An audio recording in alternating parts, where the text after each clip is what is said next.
Hi, I'm Dr. Melva, your board-certified radiation oncologist and serial entrepreneur and investor. Welcome to the 1% Code podcast. I help top income earners create multiple streams of income to support the career they love or the one they want to love again. Learn more on the 1% Code podcast. Hello, and welcome back to another episode of the 1% Code podcast. I'm your host, Dr. Melva, board-certified radiation oncologist, serial entrepreneur, and investor, and I help top income earners and other healthcare professionals create multiple streams of income so that you can turn your job into a hobby and trade in those golden handcuffs for true wealth. Oh, I am so excited that you came back for part 2 this week. If you missed it, last week we had part 1. I was so honored to be a guest on Dr. Pierre's Lunch and Learn podcast. We talked everything business ventures. Even before I was a medical student, we discussed being a physician and the difficulties of having profit producing additional streams of income. And it was a lot of fun. So in this next part, we have a great conversation about that transition from being a 9-to-5 employee, or for many of us physicians, 80-hour work week, right?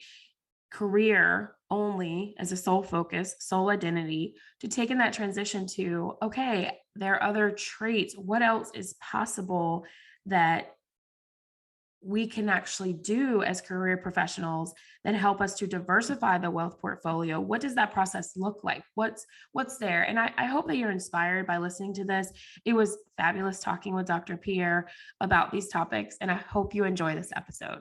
We just asked because we saw people that had less than us doing much better than us. Mm-hmm. And it was a real sobering thing to say, how do we change the game? What are we missing? You know what I love about that is that especially in our field, right? You know, a lot of times, the general public, right? The general public looks at us and says, yes, in your field, you're a doctor, you're making this, you should be happy, you should be content. And just like I know, once you kind of get to where we're at, and we start hanging around other people who, again, are 5-10 years younger than us, making much more money than, like, sometimes it angers you, but sometimes it drives you as well to say, like, okay, like, yes, I dedicated, because radiation oncology, that's what, like, is that 4+, is that a 4+2 residency? 5 years total. Internal medicine, then 4, 5. Yeah. So, yeah. I don't even know anymore. So, we dedicate so much time kind of getting into our one passion project that, and just like I know, time, right? And we didn't really, at least I didn't realize it at the time, like how much valuable time was, right? Like I just thought like I was putting the work in and I'll kind of get it, but not realizing that I kind of lost a lot of my time focusing on this kind of one endeavor. And now we almost have to double back. So I love the aspect that you and your husband are like, all right, we're kind of looking around. We're not content, right? Like we're great, right? But we're not content with where we're at because we know we could be doing better, right? And just, again, just the fact that you're like, let me get an ice cream. Sure, why not? Like, and it sounds weird. It may sound crazy to the general public, but what you've done is now you kind of open up. So now someone behind you can be like, well, you know what? Dr. Melva got an ice cream shop. Oh, I like ice cream too. Like, let me look into it. Like, so just that aspect. That's why I love kind of what you do and like how you're doing it, because you don't realize the box that you're continuing to allow to kind of expand. Right, you're not being forced to. Especially radiation oncology is crazy, but like you're not allowing yourself to kind of pigeonhole yourself and say, all right, I'm this type of doctor. This is what I'm going to do. Like, no, I'm this type of doctor over here, but I'm also a businesswoman. I'm an entrepreneur. I'm a professional. Business acquisition. That's interesting, but like that's like I'm doing all of these things there. So that's why I just kind of love how expansive you guys are doing it, and I think that's kind of the right way, because unfortunately our field, and I've talked about this before, in medicine, we're not necessarily taught to do that, right? Where, a lot of us are kind of taught to, kind of be employees forever. And almost sometimes discouraged, right? Going that route of wanting to own, wanting to take a more responsible and managerial role. So that's why I just love everything you're doing, as far as the Cold Stone is concerned. So, so I heard you talk on the interview where you guys, I guess, increased sales like almost like $100,000 or $100,000, like in the first year. Actually, it was less than a year because we This was a long process to acquire the cold stone. So I won't say it was easy. The biggest hurdle we had, if anyone is considering this, is the lease agreement. So the location and the reason we chose this site when we saw the opportunity, really my husband checked it out, is that a casino was coming in, and the casino revved up the revenue for that entire retail location. And the owner, it was just like you look at real estate investing, if you've ever done that, you look for properties, divorce, bankruptcy, someone's moving, could use improvements, paint and carpet, that type of thing. So business acquisition, it's the same thing. Something with promise and potential that needs a couple tweaks, but the person with it has to leave for some reason. And in this case, Tony, who sold it to us, we have a lot of respect. He was so cool, and he was really proud. It was almost like he was passing his 10-year-old baby to us. We were really interviewed as people, and it wasn't like it was just going to anyone. So he was in a situation where he had a sick family member, and he was kind of ready to go to that next phase of his life based on that. And so I forget where I was going with this, but the 100,000 sales increase. So the way that was possible is that, one, there was the potential. Two, there was another source that was coming that was going to just, like a rising tide raises all boats. Right. Like you bring a successful entertainment center next to a quick serve restaurant, QSR. Alone is gonna it's going to increase it. And then my husband, who operates the Cold Stone at the time, and now he has a regional manager that we brought in because we're expanding, and we also have a Subway. He really came in there. Subway as well. Okay. Yeah, if you like the way I just throw that in there, like eat fresh. I'm loving that. Okay. Subway too. Okay. The Subway's a little more work though, and I say that a lot because we're gonna have. Are you guys? I know you said you guys have a regional. Are you guys like in the store? Like doing stuff? Okay. No. So like the whole thing with the 1% code and the 1% code collective, our private Facebook group, is it's all about leverage and systems and looking at a CEO model where the business can make money without you. So that's the only reason that my husband saw this as a business acquisition opportunity, was that we could go in, he could have the strategy, I'm really the support.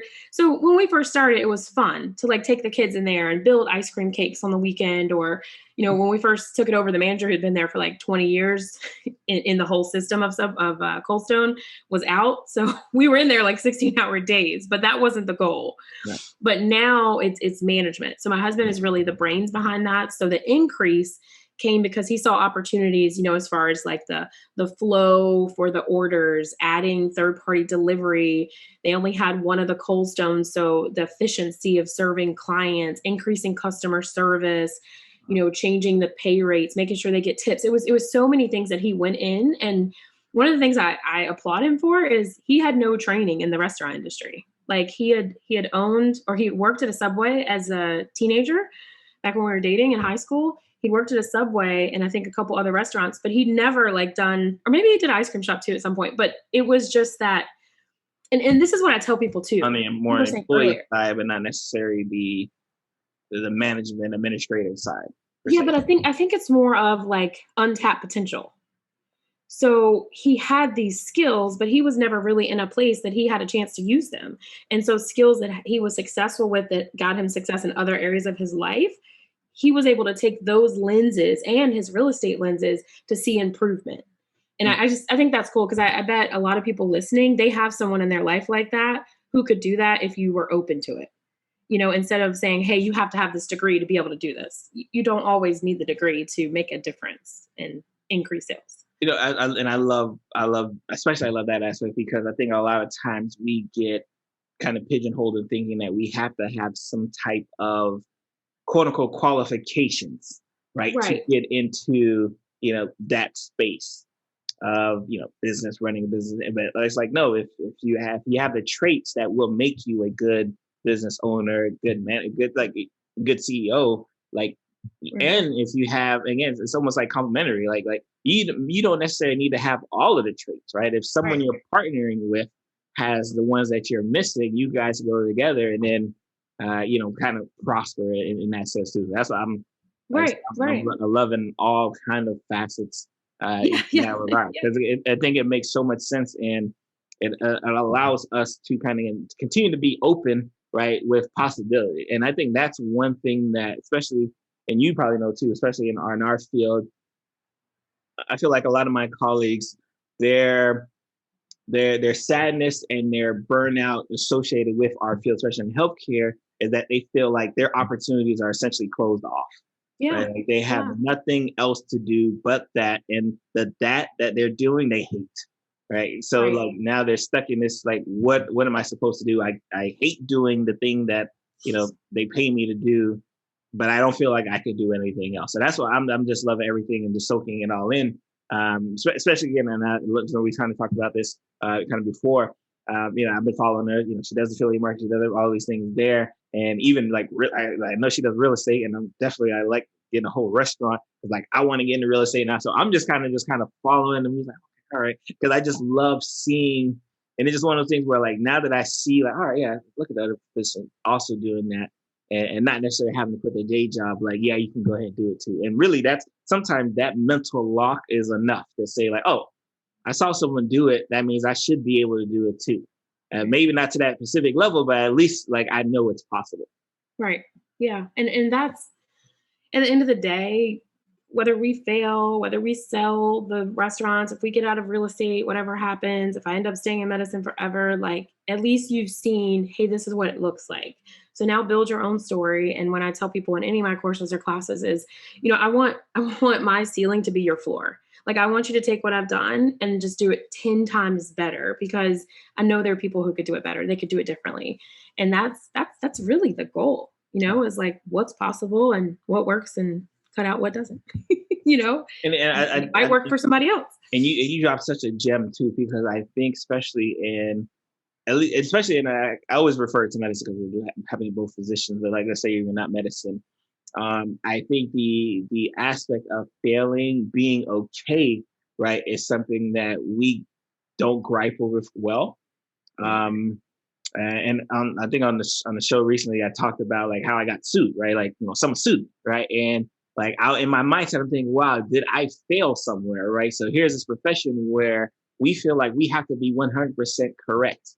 But like when you're going into this kind of field of entrepreneurship and business, you have to be okay with understanding that there may be some hiccups, right? Where you just it's not successful.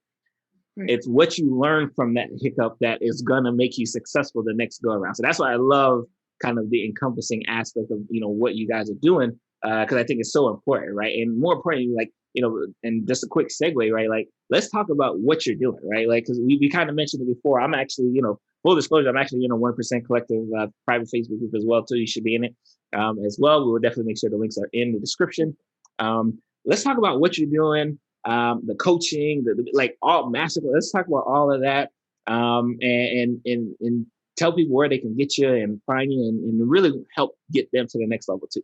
Right. Well, thank you for that. So yes. So now recently launched the 1% Code, CODE Collective. And it's a private Facebook community for men and women, healthcare professionals, top income earners who want to learn the systems, the strategy to leverage their 6-figure income to create a 7-figure net worth. So we talk about issues of fear, uncertainty. We have live shows that we go over things that people are struggling with. We talk about short-term rentals, real estate investment, business acquisition, and really I open up my life behind the scenes of what's going on and the steps that got me to be successful. Super excited to be hosting my first masterclass. It's called the 1% Code Masterclass, and it's a 2-day event. There'll be 4 sessions. So it starts August 23rd and 24th, and they can register by going to doctormelva.com/masterclass, and doctor spelled out. Again, that's doctormelva.com/masterclass, and it's a free event, and we'll have 4 sessions, and we'll walk through what the 1% code is. And really it's the strategy, the mindset, the execution, the support to, discuss how you risk management, career constraints, leveraging your 6-figure income into a 7-figure net worth, the top trending income streams that you can add in addition to your career. Because the bottom line is I love being a physician, and right now that is my main income. And so I'm not in a position that I want to stop. And I know a lot of my colleagues aren't. There's actually some happy doctors, but slowly you want to set yourself, slowly you want to set yourself up to be able to work because you want to, not because you have to. So That's, And then ladies and gentlemen, that is a gem. I don't know if y'all realize that is work because again, I'll just speak for myself. I work with a lot of colleagues who work because they absolutely have to. They don't like going to work. Right. They're always complaining about said work, but because they have to go, they keep on coming back. But when you get to that point where you want to work, like that's just a level. That's the level I'm going. I'm trying. I'm going for it. Like it's just, I don't want to say I'm trying. I'm going to happen. Yes.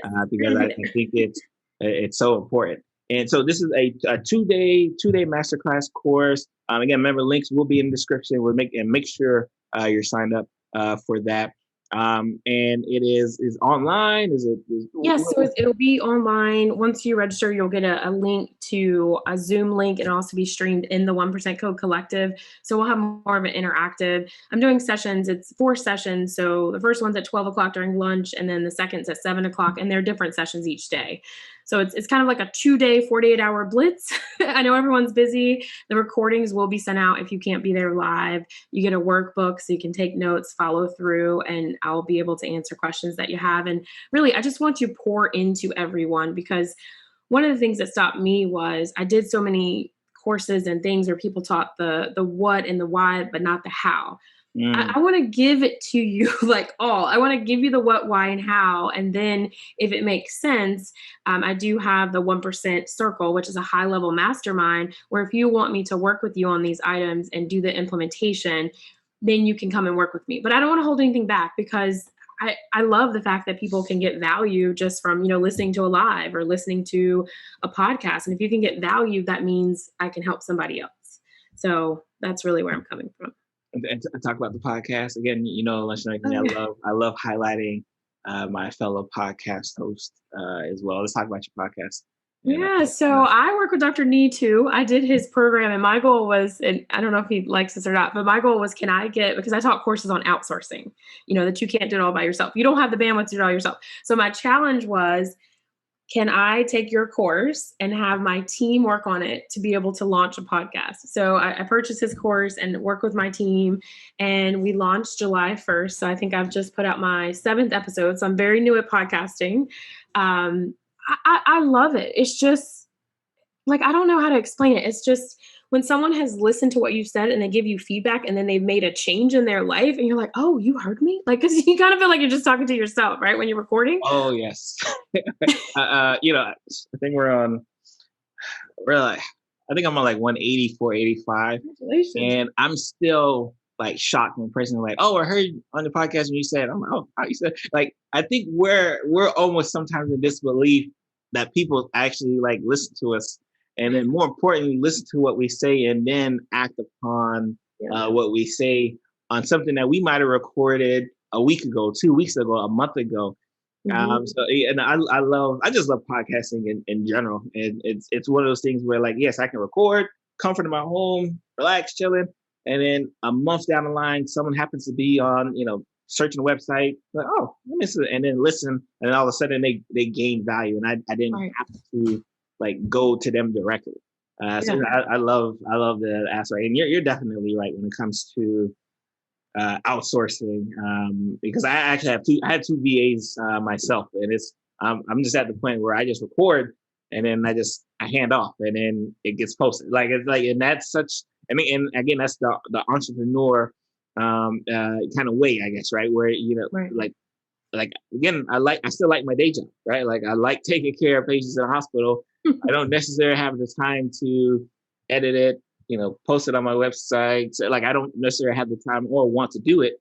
And I should be able to delegate that. So, like, I just, again, I love that aspect of being able to kind of take an idea, take a passion, and then, be diligent, say like, hey, this is what I want done with it. And then kind of letting someone else kind of run with it.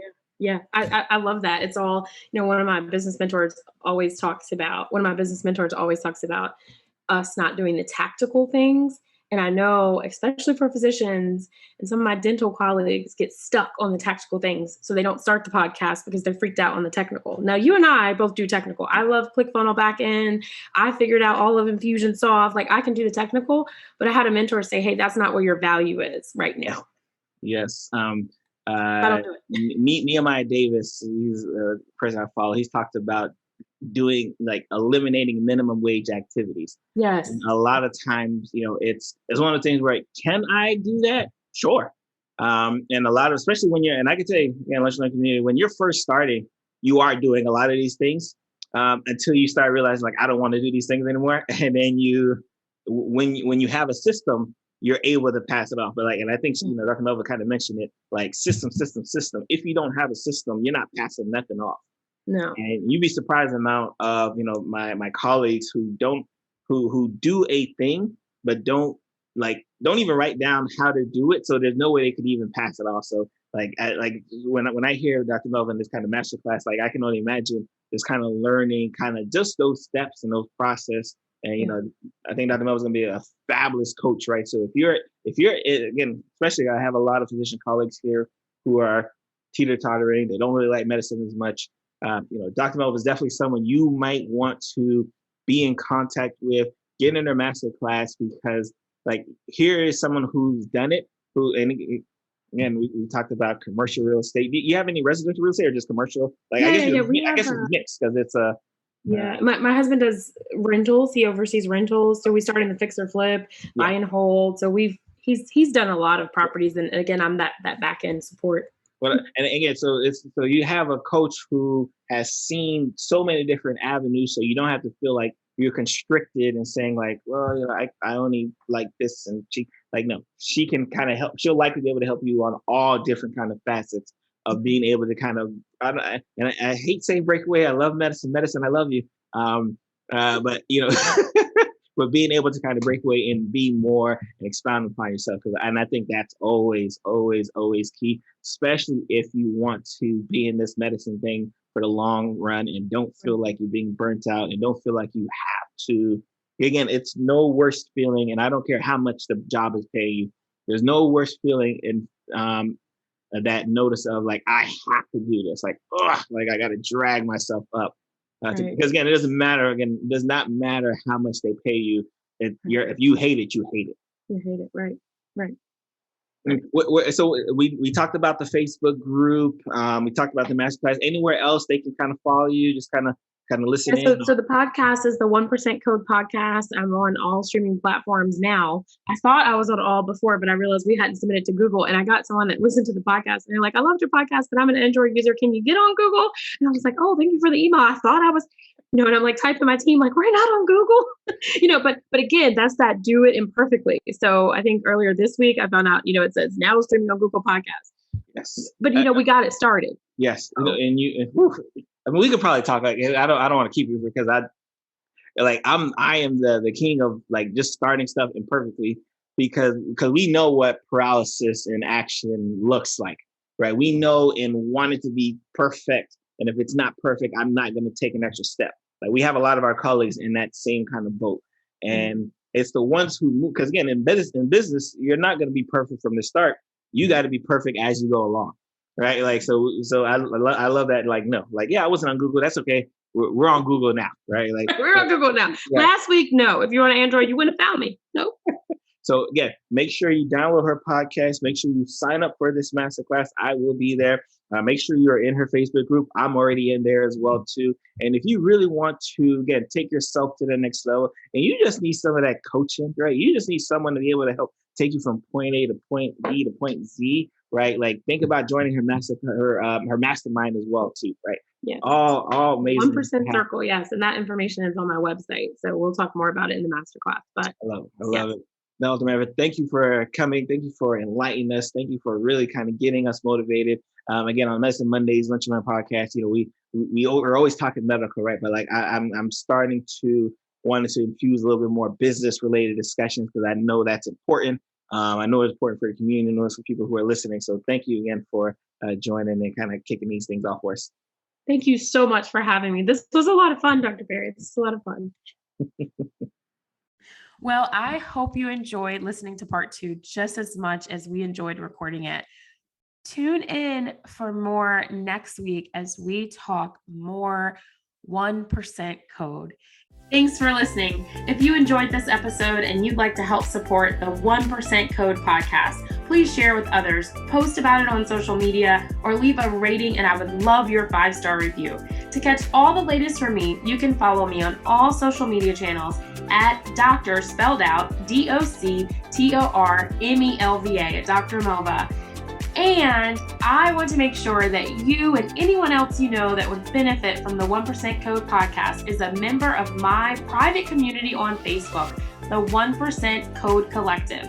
I would love for you to join me there. Link in the bio. Thanks again, and I'll see you next time.